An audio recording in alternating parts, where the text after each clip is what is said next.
What's up, everyone? Everybody's here. It's Birds Deep with the Godfrey. We got Cool McCain, and below me, we got the NFL genius. Gene, tell him who you are. Me! Woo! Gene. That's always festive. And to match that, I got my Everybody Has a Price t-shirt on by the $1 Million Man. So Everybody does have a price. People need to stop lying about that. Everybody has a price. I believe it. The question is always just, can you pay that price? That's facts. Spitting facts right now. Cool. Slow the facts down. Too early for facts. Don't need the facts right now. Yeah, cool. You were at that game last week, huh? Were you sweating that out a little bit there? Sir. Oh, yeah. I almost texted you and told you to leave. Wait, you were at the commie game? Yes, I was. I go every year. Nice. I like that. How far is that from you? It's about 5.5, 6 hours, and then with traffic, depending on what time you go, about 7. Damn. Talk about commitment, bro. I don't even go down 45 minutes. This man's going 5-6 hours. To a jump? That place is for the not next to your house. It's about the squizzard, man. It's all for the squizzard. I feel that. Everything's shared out. I'm ready to get rocking and rolling. We got to talk about grades. We got to talk about trades, trade deadline. I know you guys probably talked about Kevin Byard last week. I didn't get a chance to give my opinion on that, but we got to talk about grades. We got to talk about the Jalen Hurts knee. Is it okay? And then we got Cowboys week. I want to spend the majority of the time that we talk this week about the freaking Cowboys. Cowgirls, Cowboys, cow whatever. Is there anything worse than a Cowboys fan not from Dallas? No. I mean, no. A Santa Clara football team fan is just as bad. Santa Clara football team. I don't know. I think Cowboys fans are worse than anybody, especially the ones that are chirping from Santa Clara. Them Santa Clara chirpers, bro. I'm telling you, they be chirping. They don't hear much chirping from them. They lost 3 straight. The birds still be chirping. Yeah. And I believe on a show that we'll be doing in about an hour, I predicted that Seahawks would be in first place. I didn't think it'd be this soon, though. And that's funny. It looks like that's the way. Seahawks are second seed, but that's another show. But I will say, the things that make Cowboys fans special is what people don't realize here, especially Philly. The reason why it's aggravating to us, and I'll put the Pittsburgh Steelers in this category. That in the late 60s and most of the 70s and the early 80s. Well, I wouldn't say the early 80s. I would say most of the 70s, late 70s and early 80s Eagles were good. People jumped on the Steelers or the Cowboys bandwagon from this area. And I always go, oh, was your dad from there? No, he was a fan because they were on TV all the time. You know, the Steelers won all the Super Bowls in the 70s. Cowboys were popular, won some Super Bowls. And so a lot of fans from around here decided to bandwagon jump because the Eagles were brutal for a long time after 1960. And their grandpappy jumped and your dad jumped, and then they continue to jump too and be a bandwagon rider. So that's why we have a certain contempt for them around here, because they left. And now when you want to watch a Super Bowl, you got to watch it on VHS.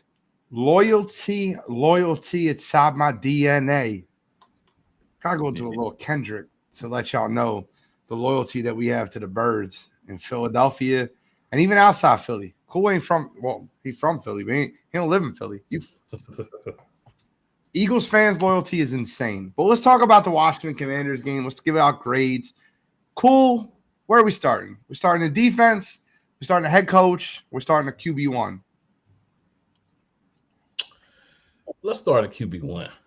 Yo, let's start QB1. He would get an A+ from me if he didn't have that turnover on the tush push. And I don't give him all the blame for that. Like, mishandled snaps happen, right? They do. I don't even know if that was his fault. But he gets an A regular A, dropped 38 points, basically dismantled the Commanders by himself. They're no longer a team. They've handed in their card. They've got rid of Chase Young, Montez Sweat. They're in full tank mode after what Jalen Hurts, QB1, did to that team's defense. I give him a flat A, no A+ because of the fumble. Can't keep having these turnovers. but he gets a flat A for me. Whoever want to go second can go second. You go, cool. All right. Eat it up. I'm going to give I tell you what, I'm going to give him an A+. Jason Kelsey said after the game that the fumble was not Jalen Hurts' fault, that he never got the ball. So there's no way that he could fumble it because he actually never got it.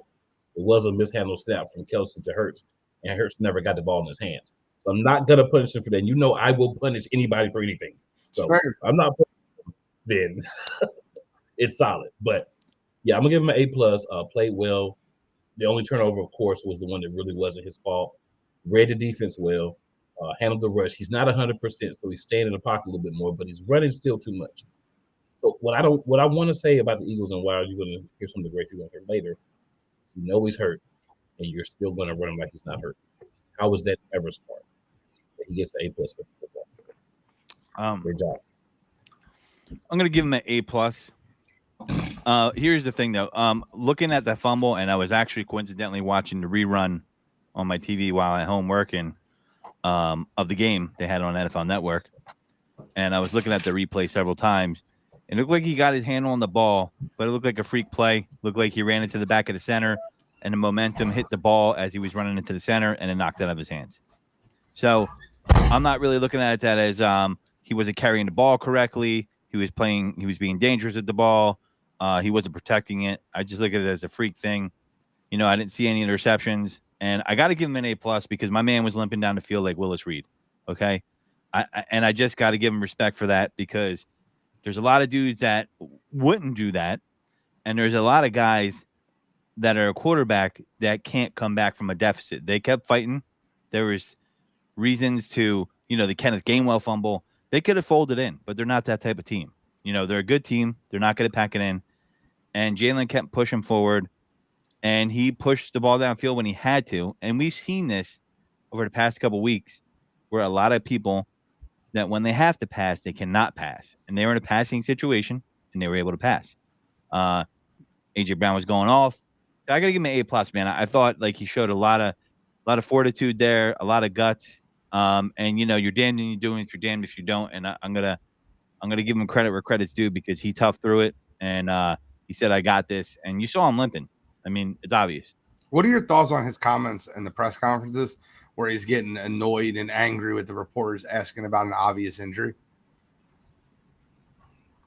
I don't think he should get annoyed, but I do see the frustration. But it almost seems like evasive, in my opinion, where he doesn't really want to answer a question about it. Or, I don't. The reporters are supposed to do that, right? Like, that's a slippery slope for me. That's a whole other broader subject.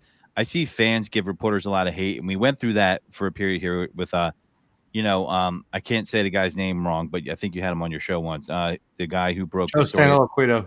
Yeah, he broke the story about Wentz, and people gave him shit, but he ended up being right on a lot of stuff he reported. And their job is to report good, bad, or indifferent. So I want my reporters being pit bulls and asking it over and over and over again. I want them to be annoying because I don't want to be a fan, like a San Francisco fan. Sorry, I know we're taking a shot there. Where everything is controlled from the team reporter on down. We're blessed in Philadelphia to actually have some good reporters. We're in a lot of other cities, the reporters are trash, booty juice. You'll get no information. You'll be like, oh, this guy was scratched. Bijan Robinson, that would have never flew in Philadelphia. We would have sniffed that out on Wednesday. Okay. So I don't really have a problem with it. I think he was trying to be evasive, and it was interesting seeing him react to it because you don't usually see Jalen react like that. He just don't seem happy. I know Jalen Hurts. Jalen Hurts has smiled and been happy after wins. I know he's very businesslike. I understand that. But this year he seems way more annoyed, way more frustrated. And I'm just trying to understand where that's coming from, right? Like Jalen Hurts last year and Jalen Hurts 2 years ago, he was quotable, right? He always had those quotes at the end of each press conference where he'd say something that would be insightful and we would listen to that. Even after wins, he just seems annoyed. Like you don't want to talk. And I get it, but it's part of the job, man. You're a franchise quarterback. You got to talk to the media. Cool. Do you see anything differently? What's your thoughts on that? I absolutely do see it differently. Okay. I agree with what you guys are saying, but in said press conference, he did state, hey, guys, I'm not going to ask any more questions about that particular thing, right? He said, I'm not answering any more questions about it. So then people come and ask him about it. That's going to annoy anybody. That's how I feel about it. Now, if he said, okay, excuse me, guys, if he said, okay, shoot some questions, then it's fine. But I mean, there's not much else that could be done. Okay. I just, and that's fair. I guess that we can leave it at that. I haven't seen him getting snippy over other questions that are not related to his knee, so I get it. Maybe he doesn't want to give any information out to other teams so they know what the injury is. I get it. There's a little bit of gamesmanship in it. Where do y'all want to head next? Y'all want to go head coach, or y'all want to go defense? Yeah, let me expound on what you just said right there. So I think too, a little dynamic that might be going on in the background is, I think the NFL is starting to put a lot of pressure on teams for giving information out pregame, and the reason would be is now they're invested in gambling, right? If you're gonna have and let's be honest here, football, fantasy football, gambling have made the sport explode. I loved it before that, but a lot of more people are paying attention to it. So, I think teams are like, no, this is what I meant, and this is what I said, because Bijan isn't the first time something like that happened. And I think teams are sensitive to it. So they're like, no, man, this is what I meant. So I think they get a little twisted because they feel like their words are going to get twisted. And it's not, but I get their defensiveness from it. But a lot of it has to do with, like, listen, your product is based on people putting money on your game at this point. So, I mean, I appreciate my reporters doing that. But, yeah, I get what you're saying. It's an interesting dynamic to keep an eye on. I think the NFL is going to really, really clamp down on that kind of stuff. Whether you're really injured or not. He might have been injured, and they kept it off the report, and the NFL might have a question about that. Look, there's a lot we got to digest about that football game. If you don't mind, can I start off and we go over to defense? Sure. Defense is D for me. Sam Howell looked like Joe friggin' Montana. The only reason I didn't give him an F is because the end of the game, they held, scored, and then held. So the last three possessions kept him out of the F category. But at one point, Sam Howell was 21 of 22. That can't happen. And I'll be honest with you, man. James Bradbury is getting beat like nobody's business. He looks terrible. And he lost a step. Maybe he needs to make a move to safety. Whatever it may be, James Bradbury is getting burnt toast. Jahan Dotson was having his way with Bradbury all day. Slay got beat a few times. I'll say this, right? There was 3 guys on that defense that looked like they were ready to play. They had huge days as a whole.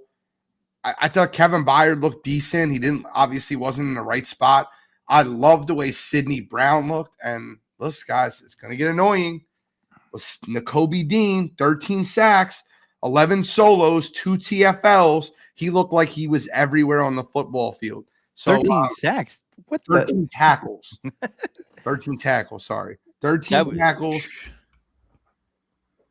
He would have been on the Comcast building like I'm the Eagle. Like if he got the 13 sacks, he'd been up there flying.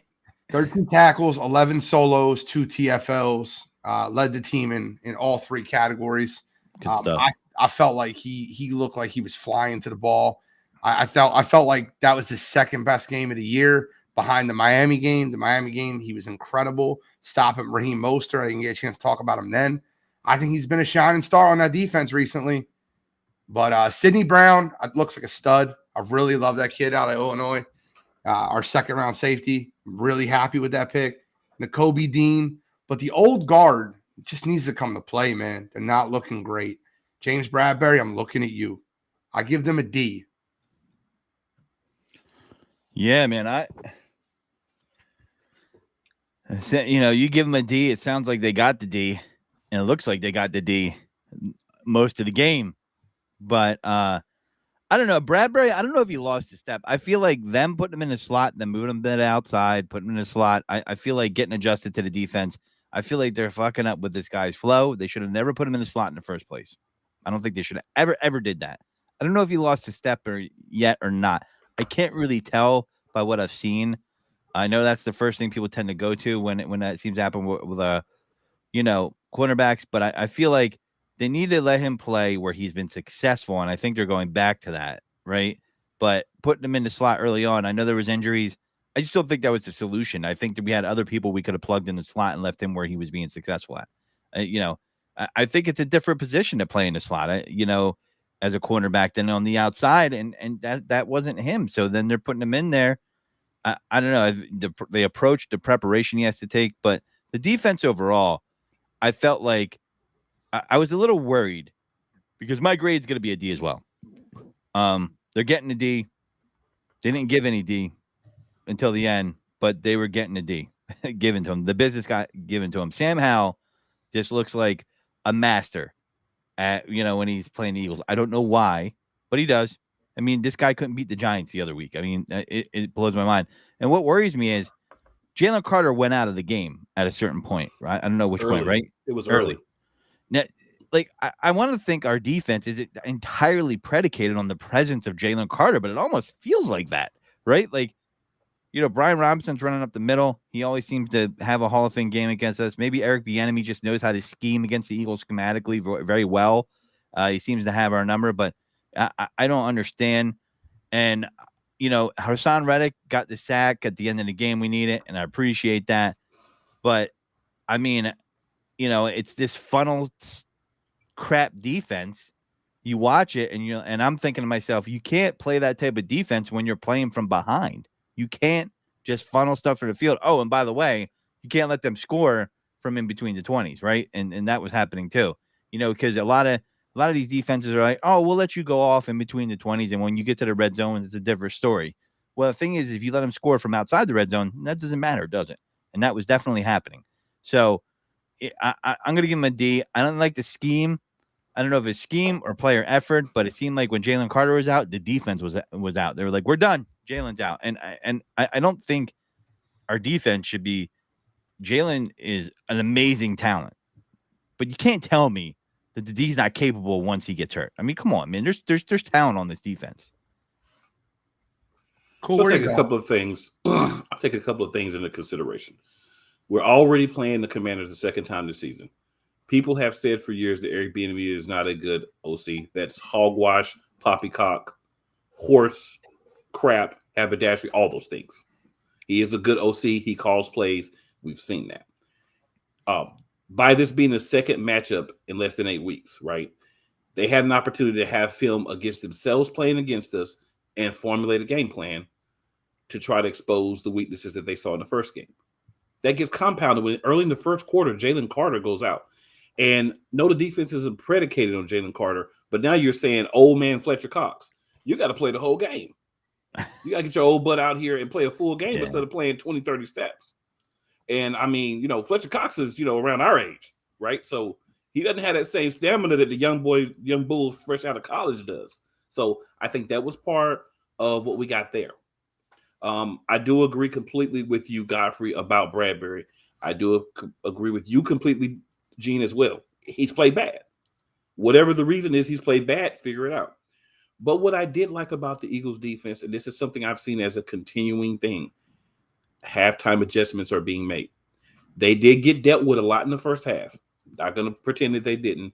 Had me sweating. Had the Commanders fans around me high-fiving and talking about F the Eagles and hail to the Commanders and all that. I'm throwing crab cakes at you, seafood salad, all that stuff. They would not dare. I was surrounded by other Eagles fans. They would not dare. It would have been a brawl for it all, right? I was wondering how that conversation ended when Reed Blankenship got that interception and then the Eagles took the lead. Just wondering how that conversation ended. So once that happened, then all you heard around the stadium was "Let's go Eagles" for like 20 minutes, and all the Commanders fans were like, It sounded like a damn home game toward the end. I was like, yo. It sounded like a home game for most of the game, actually. Yeah. I mean, listen, I don't know if Commanders fans are back in on the team yet. So, I mean. They are when they're winning. They're front running with the team right now. They don't 100% believe in, so they're front running. When they're up, they're all about the Commanders. But as soon as they get down, they just die, pretty much. I'm going to give them a C+. And like I said, the reason I'm going to give them a C+. Oh, my Lord. Yes. All right. Let me hear it. We also got to think about one other thing here. The offense put them in a bad position twice by giving up 14 points that should have been on the scoreboard for the Eagles, which would have made the Commanders have to play the game differently. Would have made them have to speed up, would have made them have to play a different game on offense. So Yeah, but I mean, they gave the defense good field position. Like the defense, they're starting on our own 6 and their own 2-yard line for both those drives. they were, but they weren't points on the board. They were going to be able to move the defense against us either way. I mean, let's be honest. When we play the Arlington football team the second time, if the Giants are worth anything, we play them the second time, and we play the Commanders the second time. It's always a more difficult game for our defense because they now understand what they're seeing, and they get that sense to go back at you again the same season. And the way the schedule worked out with those 2 games being so close, I just feel like they were ready for us. But we found a way in the fourth quarter. The defense found a way to win this game because the offense gave up 14 points. The defense got that pick. The defense was the reason that they didn't get back down the field and get a chance to score and tie it up. So I feel like if the defense didn't do what they did for us within this game, we would have lost. Did they have some bad plays? Absolutely. That's why they got a C.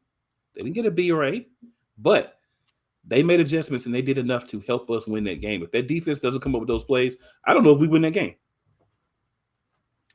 I mean, 38 points, only 7 were off the defense's back, and they left 14 on the board. If we're being honest with ourselves, 52 points on the offensive end of the ball should have been scored. I don't know if our defense won that football game. Our offense won that football game. Absolutely. Actually, let's correct that.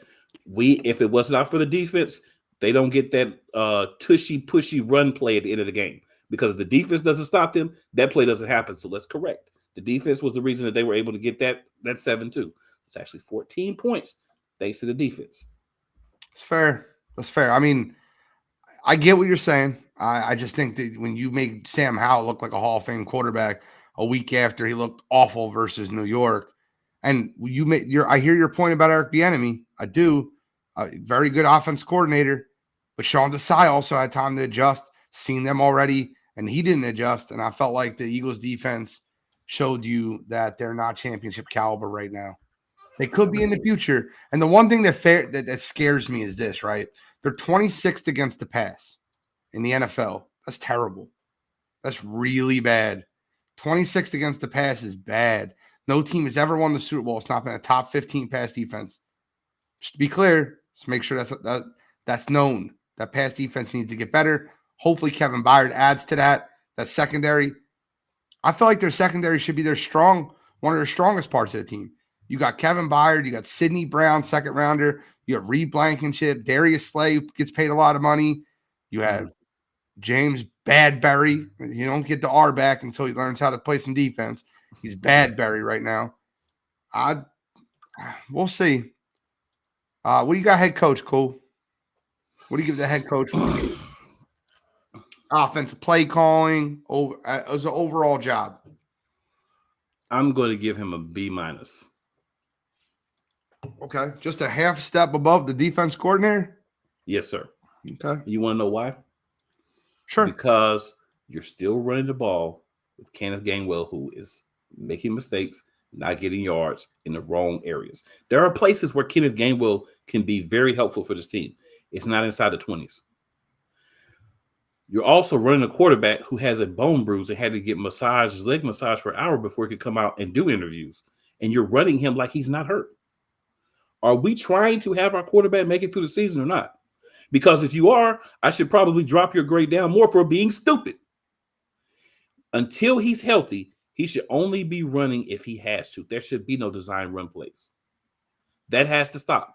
To be fair, though, Kenneth Gainwell had 2 carries the whole game. The fumble makes you realize, like, it gives you that impression that he carried the ball. He had 2 carries the whole game. Hold on, he had guys. a lot of plays that he was in the game. He was in the game to a DM way about more this. Give me a plays. second. Responding to a DM. Way more times than he should have been. He was in the game. Swift is a better runner. Swift gets chunks of yards. Swift will have 4 plays. Gainwell will have 12. Swift will have 6 plays. Gainwell will have 18. This is ridiculous. And of course, I'm exaggerating a little bit. But the share should not be Gainwell centric, and it is. Well, it's 16-2 in carries. But Swift plays. Come on, No, snap. right. Snaps Yeah, there. snaps. Kenneth Gainwell had 5 receptions on 5 targets. He had 1 bad play. If we're being honest, he actually had a really good play in the fourth quarter too. He had a good play I'm in the not- fourth quarter. I'm not against Kenneth Gainwell. Okay, that's fine. I am. You know, the Period. rumor is that the person who sent Kenneth Gainwell the DM was Jalen Rager. I don't know if you guys knew that or not. Jalen Rager should not be sending anyone a DM. Jalen Rager should be trying to just- stay on the NFL roster. I'm just joking. I'm alluding to the fact. I hope he handled that correctly, the coach. I'll get into my grade. So is it my turn for the grade? Wait, did I skip? All right. I'm gonna give him a B, flat B. My thing is I hope he handled the Kenneth Gainwell session this thing correctly, because that's unacceptable to me. I don't care what happened. You're responding to DMs. You can't be in that headspace. You're a professional football player. Where's your head at? I know, that he had that fumble. Wasn't good. I do get fans' frustration. My question is, and maybe you guys can enlighten me. Is Rashard Penny dust? Is he not capable for a few carries in the goal line area? Is he that bad off, or they just don't trust him? I'm curious, because Did Boston Scott become trash all of a sudden? Yeah, and that's another question too. Like I'm okay with giving Boston Scott some goal line carries because he has successfully had a few and done well. Maybe it's against the Giants only or New York Jets. I don't know, but I feel like he's smaller, schematically speaking. He's smaller and shifty enough where he can, in that small area, it's going to be hard to see him behind that lineman as well. I mean, he's not Darren Sproles by far, but it's Darren Sproles-esque as far as the size and getting behind the lineman. And I feel better about Boston Scott in that area, and I feel better using Kenneth Gainwell if you want to change it up between the 20s. I think DeAndre Swift should be able to be used at any part of the field, in my opinion. I do feel that they, I think the coach has a little bit of, I'm going to call Rob Thompson in him. And Gene might know where I'm going here. I think he's a little bit too loyal to certain players by fault sometimes. And I think this be, us seeing that, right? Like, he's a Gainwell guy. He was wearing a Gainwell t-shirt, I don't know, at the Eagles flight night 2 years ago. You remember that, right, Gene? I do.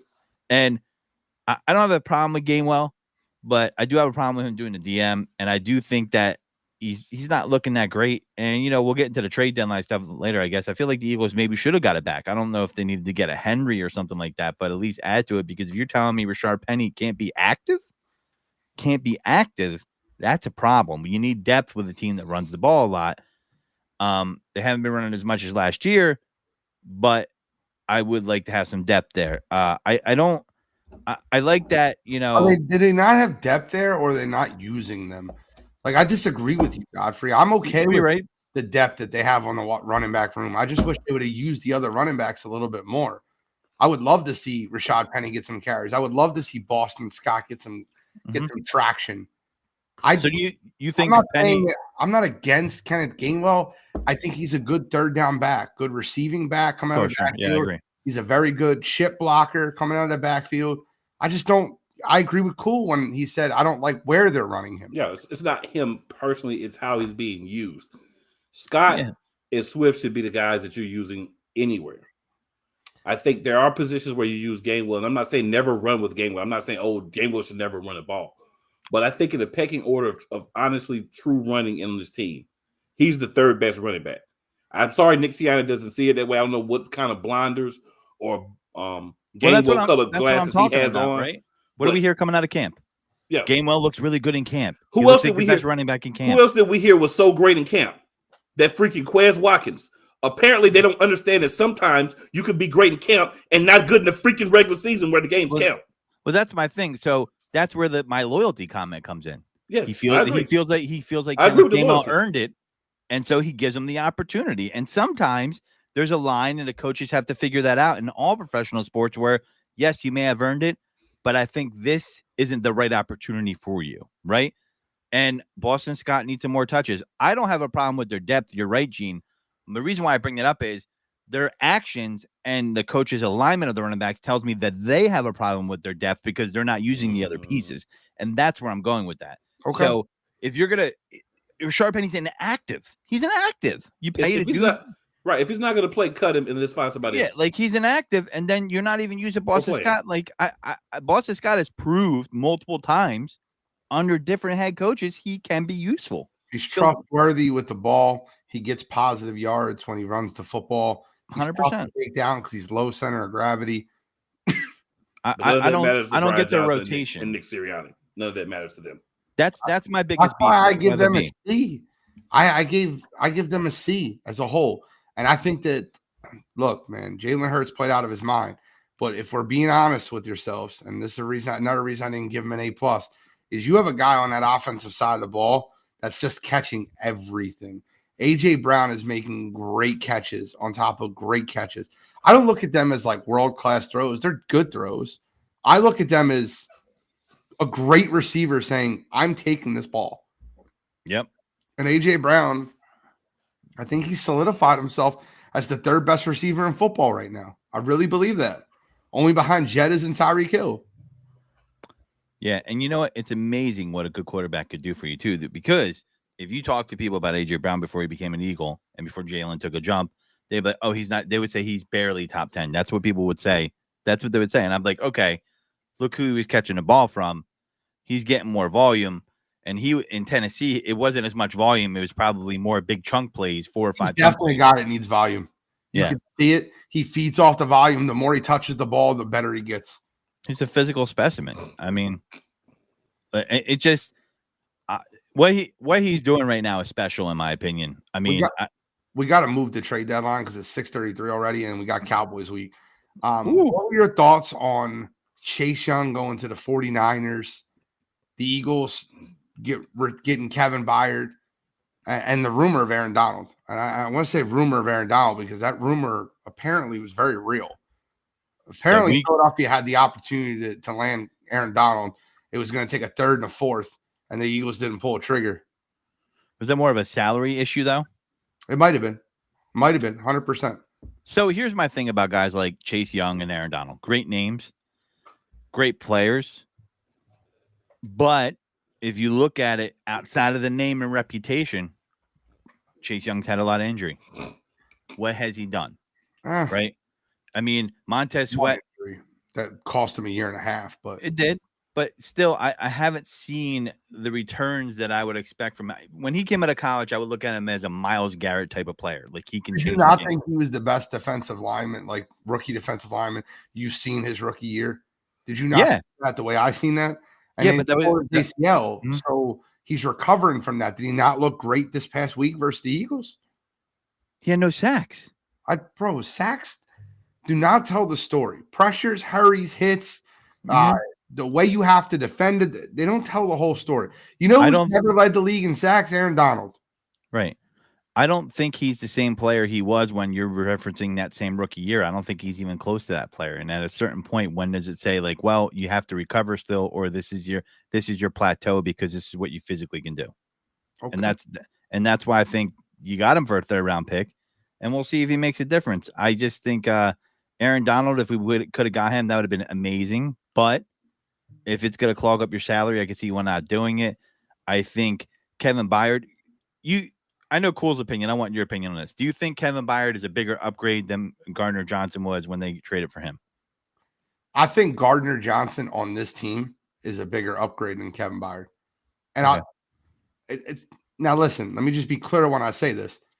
I think Kevin Byard is a better player than Chauncey Gardner-Johnson, but I think that CJ Gardner-Johnson adds a different swagger to your defense, a different attitude to your defense. I felt like everybody else played off of his energy, whereas in the secondary, it doesn't look like they have it. Now, Kevin Byard, one thing I will say, he did look like a leader. He looked like someone that was talking to people about positions and gap. I need them to have a defensive leader. Who's their defensive leader? Is it Fletch? Who's their defensive leader? Who's the guy? Like, because last year, I'll tell you, we knew it was Malcolm when Malcolm was here. What did you hear what Kevin Byard said to Reed Blankenship? Yeah, I heard. What did he say? Well, Reed was basically playing like crap, and he knew it. And he said, "Listen, man, you got to stick with it. There's plays where you're going to look really bad in the NFL. This is before he made the interception. You gotta stick with it. Forget those plays. Move forward. I'm paraphrasing here, but Reed Blankenship was talking about what Kevin Byard said to him, and that already I think is having a positive impact on the back end of that We can't secondary. pretend that Reed Blankenship, even though he made the interception, that ball was overthrown and thrown right to his chest. I don't give Reed Blankenship credit for making that play. I don't. I got to catch it. I give him credit as a defensive player for making the catch, because if he could catch, he'd be a running back or a wide receiver. So I give him credit for that.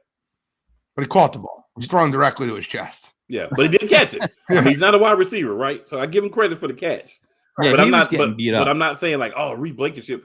I mean, to your point, I'm not saying he didn't jump a route. He didn't jumped the route and baited him and everything. No, he just gave it to him. But he caught it. But Kevin Byard's keeping his head in the game. He's trying to keep the people from not getting down. I mean, he's on a winning team now. Kevin Byard hasn't had a lot of time. It's a different culture, I think. Who's the bigger impact to the trade deadline? Is it Kevin Byard or Chase Young? So far, I think it's gonna be Kevin Byard because of how much we're going to need him. I think Chase Young, best case scenario, is in a rotation in San Francisco, where Byard's going to see a lot of time on this field. I think it's Chase Young. I don't think it's that close. I think that knowing that you have to double either him or Nick Bosa, and one of those guys is coming around the edge, I don't know, man. That defense just got scarier. I don't know if I believe. I mean, go ahead. Aaron Donald, right? Like, we'll talk about him real quick. He's got a Hall of Fame reputation. Is he the same player he was? I mean, he's not. He's on the tail end of his career, right? Yeah, that's fine. I'm not talking about Aaron Donald, though. I'm asking if you think Chase Young and Kevin Byard is a bigger acquisition. It's tougher. I think Kevin Byard, because I just think we had a glaring need there. And I don't think. I think that's going to be more of an accessory to Nick Bosa, than it is going to be, Kevin Byard's coming over to help improve that whole position. I think they already had a strong defensive line over there in San Francisco. So it's a plus add for them. We're talking about a guy that's never going to be able to be double teamed because you have Nick Bosa on the other side. I'm scared of what he's going to do. Just being honest. I mean, if we're talking about Chase Young from his rookie year, I'm 100% with you. I just don't think, like Godfrey said, he's quite the same player. He will make plays. He won't be trash on the team. He will make them better when he plays. But I feel like he's going to go into a rotation. I don't think they brought him in to be an every down player. I think he's going to be a rotational piece, situational piece for them possibly. And I think that's going to be good when he does play, but I don't think he's going to play as much. Byard is going to be on that field quite a bit of time. So I think overall Byard is going to be a bigger add because of how much the need was there at that position. They didn't have a need at defensive line, but you have this possibility, so you go get it, and it makes sense. But we had a need at safety, and we need Byard. So getting that need, I think that's going to be more. I think the Niners needed him too. I think Reed Blankenship loses his job by the end of the year. Well, you ain't behind Reed Blankenship since he got drafted, so. I mean, I was just giving him credit 2 weeks ago. Right. I mean, I'm not. Right. You don't think so? Hold on. Cool. Now I'm gonna hold you to this. All right. If you're starting somebody for the rest of the year and you can only pick one player or the other, and you watch both of them play, you're starting Reed Blankenship over Sidney Brown. You can always start. Yes, I am, and I'm gonna tell you why I am, because I want Sidney Brown to be my third corner. That's who needs to be playing the third corner. Fine, I'm good with that. That's who needs to be the nickel corner, and Blankenship needs to be one safety. Back. Who would you rather be playing? I'd rather have Sidney Brown and Vontae Maddox, because when he gets back, he's going to get hurt 2 weeks after that anyway. I'm with you then. I'm fine with that. If you want to transition Sidney Brown into nickel corner, I'm good with that. And have him rotate in at safety if you need to give a guy a break or a guy. I think Sidney Brown, it's going forward, will be the better safety than Reed Blankenship. That's not hating Reed Blankenship. I like Reed Blankenship. I think Sidney Brown's the more versatile. He's quicker. That's where Reed gets beat. He's not as fast. And I'm not saying that's Reed's fault. He's just not as quick. I don't disagree with Gene. I'm not trying to hate on the kid. I love the kid. Yeah, the Chase Brown thing, the reason why they got them is people think they got him for the defense. They got him for the offense because they need to put that team in a position to score on a short field. They're on a 3-game losing streak, and there's a quarterback issue there. And it's happening. Said it was going to happen. And that was more for the offense because they need to get turnovers and win field position battles so they don't have to drive the length of the field. So I'm not arguing with you there. Let's get into Cowboys week, gentlemen. I'm not gonna lie to you. Be very upfront when I say this. I don't like this week for the Eagles. I think it's a terrible week for the Eagles. It's the week before the bye week. You're coming off an emotional road win with a little bit of a comeback. Dallas is, and I'll give them credit, man. I hate the Cowboys, but I'll give them credit. They're saying all the right things. Micah Parsons, they're the best team in the NFL. We're going to give it the old college try and blah, blah, blah. And I feel like this is a tough week. No, listen, to be clear, when they play them the second time in Arlington, I think they will have a better understanding and preparation. I think the Eagles can win this football game. I don't think this game is a lost cause. But I think if they win this football game, it's going to have to be on the backs of the defense. You cannot – Dallas Cowboys defense is not set up for you to play keep away. It's just not. The way you beat Dallas is chunk plays, big plays. And they can do that. They can. Jalen's not going to have a lot of time in the pocket. You have DeMarcus Lawrence and you have Micah Parsons coming around the edge. I think you can expose their cornerbacks. You might have to – and this is just – my thought process, right? If we're going to talk about how the offense is going to affect and get after Dallas, you might have to play more big sets. I play a lot of 2 tight end sets. I use both of them to chip around the edges. I give Jalen more time, and I allow AJ and Devontae to beat double coverage. I think both of them can do it. I think they can both beat double coverage, especially without Trevon Diggs. Stephon Gilmore is playing good football. But and listen, give them all the credit in the world. They have a fifth round rookie stepping in the corner. I forget the guy's name. I had it literally on my tip of my tongue. He stepped in for them. He's playing well, but he's a 5th round rookie. Devontae Smith and AJ Brown should have their way with him. I think you have to run the football. You really have to play a big personnel and use extra people to help. Lane Johnson's hobbled. He's doing his best back there. I think this is an ugly game for Philadelphia. Philadelphia wins this game, the under will hit. I'll put it to you that way. yeah, I think turnovers can't. So you can't be turning the ball over. 100%. You turn the ball over, unless Dak does what Dak does and turns the ball right back over to you, you're in trouble. The margin for error is very thin in this game versus other games that the Eagles have had, and I worry about that personally. And that's what worries me because, you can't have the fumbles where you run into the back of the center, whether it's your fault or not. You can't have the Kenneth Gainwell's dropping the ball, fumbling it there. You can't be throwing it into coverage where it could get picked off. This is a ball hawk team. They like to create opportunities and they like to create turnovers. All defenses want to do this, but this team is really good at it. Micah Parsons is someone you're going to have to worry about. We need a full game from Lane Johnson. I mean, last year, saw a difference as soon as he was out of the game against Cowboys, right? And that's across the board for the Eagles in any game when Lane Johnson goes out. You just don't have another Lane Johnson on the bench.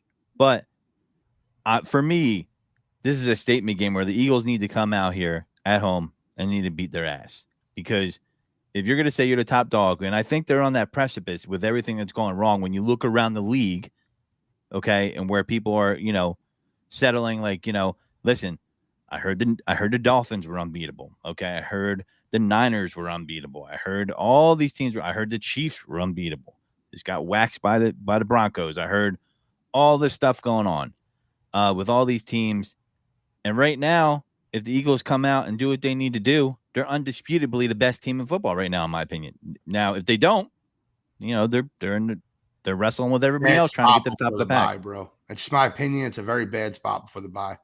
Cool. Well, they're obviously trying to get Jalen Hurts through this game so he can rest through the bye and get those days off, right? I mean, that's the strategy here, right? That's why, I hope they do that. But, Jalen is going to have to the Eagles can't have miscues in this game. It's going to be a tight game. And I think the Cowboys really aren't that good on the offensive side of the ball. But on the defense, they got talent, man. They can make plays. They swarm out there. I've seen it. Cool. What are your thoughts? Offense versus their defense. So Deron Bland is the guy you're thinking of. I would say I agree. It's very simple here.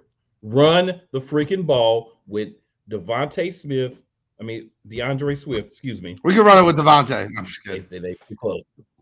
In a round or two with Devontae wouldn't be bad. We've never done that. Getting the ball in his hands, he probably can make some yards, and he's going to get down out of bounds. He's not going to let you hit him. But DeAndre Swift needs to run the ball. We need a lot of that. We need some Boston Scott sightings. I'm okay with using Gainwell, but let's use him between the 20s. Why does the most that he gets focused on most games in the red zone? We take the smallest running back, and he's going to be the red zone guy. That just doesn't make a lot of sense to me. So flip the usage. Use him. You're in love with his speed. I get it. Nick Sirianni seems to be all about speed. I don't care if you can catch. I don't care if you can take a hit or not. But if you're fast, I love you, right? But this game, this is a divisional game. This is a game we need to win. This is when we need the best coaching we've had. Run the ball, double tight end six. I'm all for that, right? You got two guys that should be able to win, like you said, one-on-one, or whoever you try to take out of the game, the other one can eat. You also have Jack Stoll, who can catch the ball, right? So let's throw the ball to the tight ends in this two tight end set sometimes too. This hypothetical two tight end set, because we know the Eagles are probably not going to do this. But run the ball a lot. Keep Jalen in the pocket as much as you can. Stop calling design runs until his leg is healthy. And take what Dallas gives you. The main place Dallas gives you the ball, and we figured this out before everybody else. When Michael Parsons comes on the blitz, send a guy on the crossing route right where he was. That spot's open. Take what they give you. Read the defense and take what they give you. If they give you the long play, take it. Don't force it. Even though you have a guy like A.J. Brown who can pretty much catch anything, it doesn't always happen. Sometimes those plays don't work out well. But if you do go deep, put the ball where the guy can catch it, or it goes out of bounds or over everybody. Don't try to drop dimes in between two defenders, right? Look those plays off and come back to that if it gets open. That's what we need to do offensively, and we need to hurt them. And I don't mean like try to hurt anybody, but I mean like pound them, punish them, hit them hard, hit them high, hit them low, hit them fast, and hit them long. That's all we need to do. This needs to be bruising football for us to have a great chance to win. So why don't you start us off with the defensive side of the ball? Sure, I'll start you off with the defense. So the defense, we have to figure out the slot. So when I looked at the last depth chart, what I just said is what I see. I see Sidney Brown as the slot corner. We need Sidney Brown at the slot corner because they're going to put CeeDee Lamb in the slot, and he's eating the Eagles up in the slot because we don't have a true corner on him or a guy that has cornerback skills. That's Sidney Brown. He could play safety, absolutely. But as a slot corner, oh my gosh. I watched him last week as a slot corner. A lot of those times you were hearing his name called, he was playing slot corner. Can we be done with Nicholas Morrow being on the field? I mean, Zach Cunningham's outplaying him every time they play. I don't have a problem with that at all. I need to be done with Nicholas Morrow. I don't have a problem with that at all. He just seems like he's always slow. Like you always like Nicholas Morrow there for the tackle, and it's always because somebody had just beat him across the middle. And it's like, I don't know, man. I'm just done with Nicholas Morrow being on the field. And make Dak hit him, feel pressure up the middle. Make Dak feel pressure. Go up the middle on Dak, just like you did a couple of weeks ago on Tua. Go at Dak, make him have to make quick decisions, make him have to throw the ball fast, things he doesn't really want to do. And we know we're good at the run. Continue to stop the run and make them one-dimensional. Put the ball in RDP's hands and make RDP be the person that makes the AFT win. And I think we got a good chance. Okay, Godfrey, tell me how the defense should approach the Cowboys this week. I think you got to be super aggressive, and you got to go up the middle, right? You got to take away the middle. They're going to go over the middle with CeeDee Lamb a lot. I mean, that's what they're going to do. I can see slants in my sleep right now with CeeDee Lamb running over the, the middle of the field, and he's going to get his. It's going to be one of those things, but you got to make it. You got to make them one-dimensional. And what I mean is, I don't think people look at stats in a stat sheet and they don't see the game sometimes. Dallas doesn't really have a good running game right now. What do I mean by that? Do I mean like they can't run the ball? No. Tony Pollard is a good running back, but he is a complimentary back. He's actually better when you give him less snaps and more explosive. And they're trying to work Rico Dowdle into the backfield. And that's been reported by a lot of Cowboys beat reporters out there because that's why they were exploring trades for another running back. They're not satisfied for the running game. So it'll be really easy to make them one-dimensional. And if you can make it where they have to pass the ball, they will lose to the Eagles. And, because if you look at the 49ers Cowboys game, really, the defense didn't really play well, but the offense put them in such a damn hole in that game that they were just like, we're screwed at this point, right? Like, and I just feel like if you can make them one-dimensional and you take parts of their game away, and you're like, oh, you want to just throw it to CeeDee Lamb? Fine. But is there anybody else on that offense besides CeeDee Lamb that scares you? Anybody? Yeah. Brandon Cooks, because fast receivers always bother us. I think Brandon Cooks, yep, is the problem.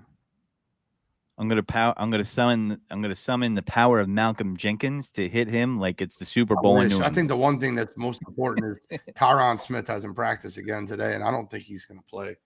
I think if you have no Tyron Smith, Josh Sweat is going to get around the edge, and I'm telling you right now, it's going to be bad. Is Jalen on track to play?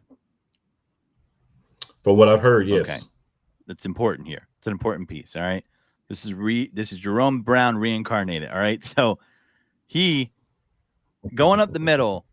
He's going to bring that pressure, man. I don't care who you are. And Dak has lost a step because of that injury, unfortunately, for him. And I think that's going to be the key is you going up the middle. You're going to have to bring that pressure up the middle, collapse the pocket. Don't give them time for the route to develop with CeeDee Lamb where it's a deep cross over the middle because that's their play. You guys, how many times have we seen that in the last 3 years? CeeDee Lamb, 20 yards, 22, 18, 15, and you can't give them the time to develop that route. And I think, the way our rotation is set up, if healthy, they can not give him that time to, throw that ball. You're right. You're absolutely right. And if they pressure the quarterback, I really think this is the game. And I'm a fanboy, guys. I got to admit it. I'm an absolute fanboy. I think this is the game you've seen Nakobe Dean step in front of one and get a pick six. So you heard it here first. Nakobe Dean steps in front of one and gets a pick six this week. That's how can that be a bet? Because if you put $5 on that, that's got to be like plus 5,000. Eagles defense touching. We got 1 minute left, guys. I need a score prediction and any type of counterfeit green you might have. Godfrey, give me a score prediction. Score prediction is I think the Eagles are actually going to score a lot of points. I see a 31-17 score prediction. You come out aggressive and you put them on the heels, you get up by 10 points on the Cowboys, they're screwed. Now you're trying to sell me. Like I sold you on the Dolphins game, you're trying to sell me. Cool. Give me a score prediction. 35-24. And the counterfeit grin is all the NFC teams salivating for us to lose. Piss off. 16-15. Yeah. Did you say 16-15? Yep. I'll take it. Yeah. Listen, if you have the Eagles win it, I don't care if it's 1 point or 1,000 16-15. That's what I'm going with. That's going to be a slobber knocker. I think it's going to be a very ugly game. I don't think the Eagles are going to move the ball very well. And I think the way they win this football game is to hit Dak. My counterfeit green is for Eagles fans acting like how come Howie didn't do more at the trade deadline. I'm like, seriously? I mean, look, there was people we could look at. I heard they were looking at Jalen Johnson. That didn't really work out. He hasn't really looked that great this year. That'd have been nice, but you can't sell the farm away. And I think there's enough talent on this team where they can succeed as is right now. So I just, don't act like he didn't do anything on the trade deadline because he went to the party before anybody else and he was the first in line with Kevin Byard. That's all I'm going to say. It's my counterfeit green. That's fair. I like that. I'll give you a counterfeit green, and I'll be very simple with it this week. My counterfeit green is the Eagles fans that do not understand what they're watching on the football field to know that who's getting beat and who's not. It's very tough to listen to analysts talk about what they're watching when I know they're incorrect, right? When you hear someone tell me that James Bradbury had a good game as an analyst, or what are you watching? Jahan Dotson, Jamison Crowder turned back the hand of time. We're talking about Bradbury had a good game, and it was Bradbury struggles. Nah, he's struggling. He's struggling. He looked terrible. Bad Barry. But hey, listen, we all picked an Eagles fan. It is Cowboys week. Godfrey, close us out. Listen, guys, you know what time it is. It's Cowboys week, as Gene said. You know how we like to roll here. Watch it with us, comment on us, tweet at us. You know where to find us. You see all the handles. But this is the Godfrey, Cool McCain, and the NFL genius Gene. Not saying goodbye, just saying take it birds deep. Take it deep.